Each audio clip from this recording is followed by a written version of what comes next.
आज के हाईटेक जमाने में बिना लैब टेक्नीशियंस के हम सही डिजीज का ना ही पता कर सकते हैं और ना ही पूर्णतः जांच कर पाएंगे। लैब टेक्नीशियंस डे पर स्वास्थ्य मंत्री डॉक्टर इरफान अंसारी ने रांची सदर अस्पताल में बढ़ाया मेडिकल स्टाफ का मान।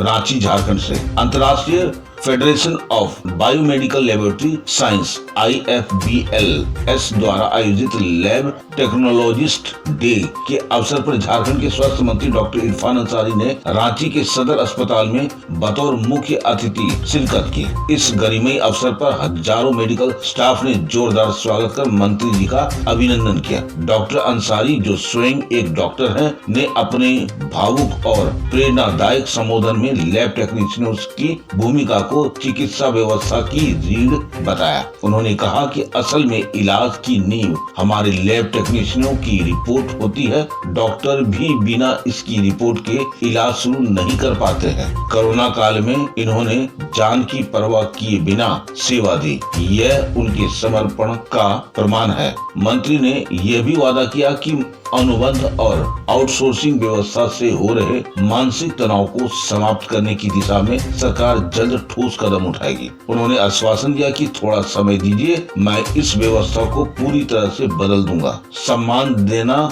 मेरी जिम्मेदारी है और जल्द ही मैं इसके लिए ठोस निर्णय लूंगा। कोविड महामारी का जिक्र करते हुए डॉक्टर अंसारी ने कहा, जब सब पीछे हट रहे थे तब हमारे लैब टेक्नीशियंस वरदान बनकर सामने आए। उनकी योगदान को मैं कभी भुला नहीं सकता। मंत्री के व्यक्तित्व के दौरान माहौल तालियों से गूंज उठा और उपस्थित जनसमूह में उत्साह की लहर दौड़ गई। कार्यक्रम के बाद मंत्री के साथ सेल्फी लेने की होड़ लग गई, जिसमें यह साबित हुआ कि डॉक्टर अंसारी ने केवल एक संवेदनशील नेता हैं, बल्कि एक लोकप्रिय जनप्रतिनिधि भी हैं और समर्पित चिकित्सक भी हैं। यह दिन न केवल लैब टेक्नीशियनों के सम्मान का दिन था, बल्कि एक ऐसा जननायक का भी जो चिकित्सा और जन सेवा दोनों में अपनी विशेष पहचान रखते हैं। आइए देखते हैं एक खास रिपोर्ट हमारे संपादक कौशिक कुमार मलई, रांची, झारखंड से।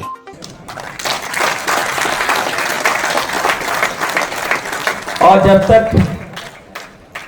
तक घर का बेस जो होता है अगर मजबूत हो, बुनियाद अगर मजबूत हो तो घर मजबूत होता है। तो आप हमारे बेस हैं, जो लेवल जितने भी लैब टेक्नीशियन है वो हमारे बेस हैं। आप हमारे जड़ हैं। आपको मजबूत करना हमारा लक्ष्य है। जब तक हम आपको मजबूत नहीं करेंगे, हम ये नहीं समझ सकते कि हमारा मेडिकल व्यवस्था ठीक होगा। अभी हमारे धर्मेंद्र जी, क्या नाम है, रामेश्वर सिंह साहब जो है, जिस प्रकार अपना अनुभव शेयर कर रहे थे, मैं भी भावुक हो गया। आज ये बात सही है कि हम लोग आपको या तो अनुबंध पर रखते हैं या तो आउटसोर्स पर हम आपकी बहाली करते हैं, लेकिन आपको भी लगता है कि नहीं, हम मन से काम नहीं करेंगे क्योंकि अनुबंध पे है, आज तो कल हटा देगा। आउटसोर्सिंग में है, कंपनी बाहर की कंपनी है, रखेगा, काम ठीक नहीं करेगा तो हटा देगा। लेकिन इस व्यवस्था से हमें लगता है कहीं ना कहीं हमारे मानसिक में चोट लगता है, दिमाग में गहरा आघात पहुंचता है।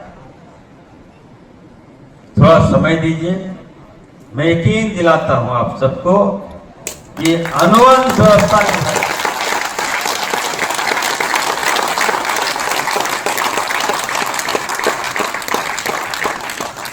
अनुबंध की जो व्यवस्था है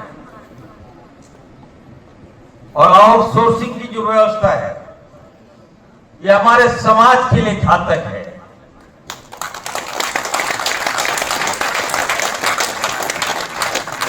पढ़े लिखे युवाओं के लिए घातक है।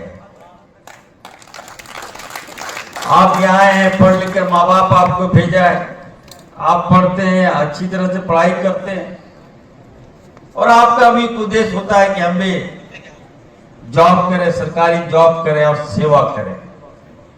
मजबूरी में हम लोग अनुमान पे चले जाते हैं, मजबूरी में हमारा बच्चा अनुमान पे चला जाता है, आउटसोर्सिंग में चला जाता है, क्योंकि काम नहीं मिलता है।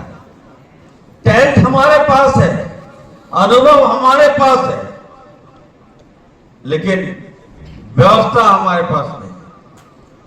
मैं आपको यकीन दिलाता हूं, याद रखिएगा, इरफान अंसारी ये बात कह रहा है।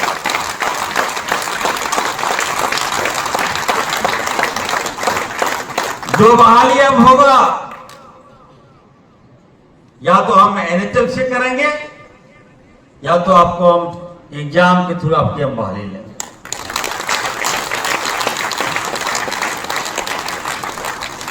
आपको सम्मान देंगे हम, क्योंकि मुझे आपसे काम लेना है, मुझे आपसे इस व्यवस्था को दुरुस्त करना है।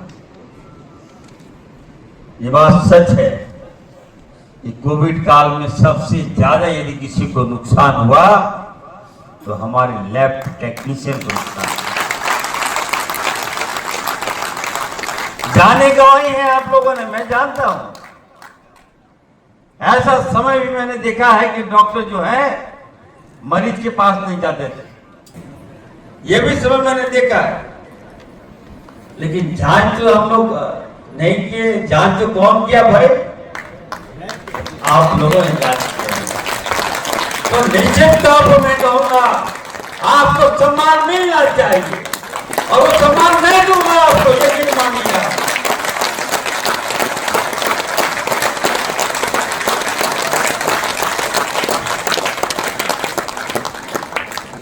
मैं हमारे डीआईजी साहब को मैं कहना चाहता हूं, राज्य में कितने लोग, हमारे कितने बच्चे शहीद हुए हैं, उसका आंकड़ा दीजिए। मैं उस परिवार से मिलूंगा, उन परिवारों को सम्मान दिलाने का काम करूंगा।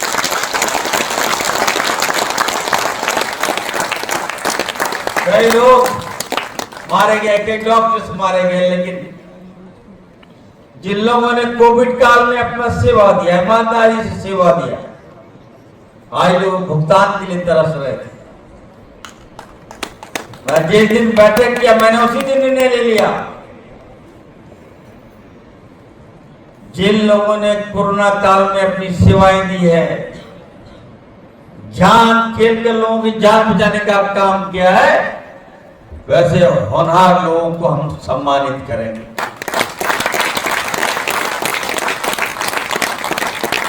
हमारी सरकार सम्मानित करेगी। मैं आपके लिए आने वाले दिनों में, आप देखिएगा, राज्य की स्वास्थ्य व्यवस्था को सुधारने में मैं लगा हुआ हूं। कई मेडिकल कॉलेज हमने कहा है कि बहुत सरलीकरण हम कर दे रहे हैं। ये नहीं कि अप्लाई किया 2 साल लग गया कॉलेज खोलने में, ये नहीं चलने दूंगा मैं। 2 महीने के अंदर कोई भी अप्लाई करेगा, उसको हम एनओसी देंगे और कॉलेज खोलने का काम करेंगे। हमारे बच्चे, हमारी बच्चियां,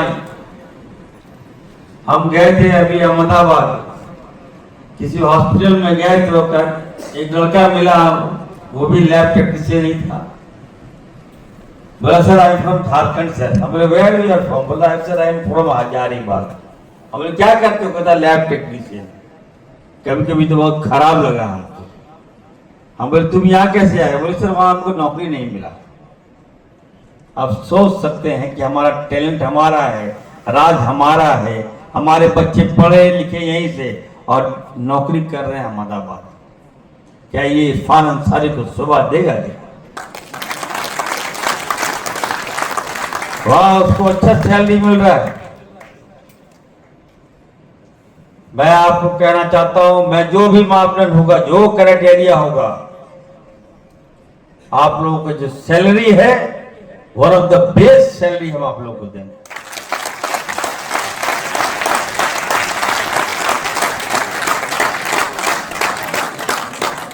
आपको आगे लाने का काम मेरी है, ये मेरी जवाबदेही है। हम आपसे काम लेंगे। और ये भी हम कहना चाहते हैं, अगर हम आपको प्रोत्साहित नहीं करेंगे, आपका मनोबल को हम नहीं बढ़ाएंगे, तो आप ठीक से काम नहीं कीजिएगा।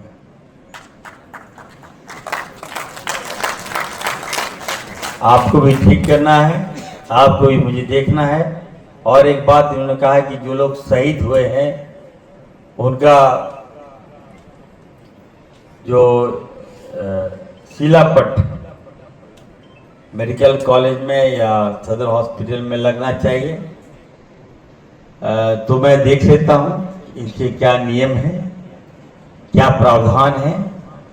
अगर इस तरह के नियम होगा तो निश्चित तौर पर यकीन मानिए मैं इसको भी इम्प्लीमेंट करूँगा। मैं आप देख रहे हैं सब पर नजर। धन्यवाद।